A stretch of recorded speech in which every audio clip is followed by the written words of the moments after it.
I'm currently assembling a nucleus box. It's a smaller brood box. It only has frames in it. And I'm done assembling the bottom board. I am now about to assemble the hive body, and I'm gonna follow this instruction.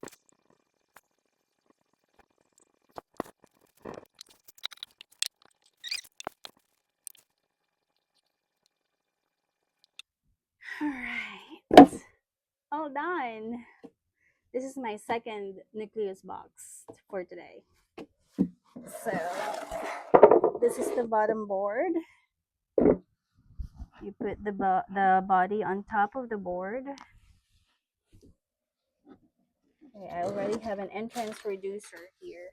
So when you put a new hive here, um, they need to defend themselves from other insects or animals that might want to rob their food storage. So you need to put an entrance reducer.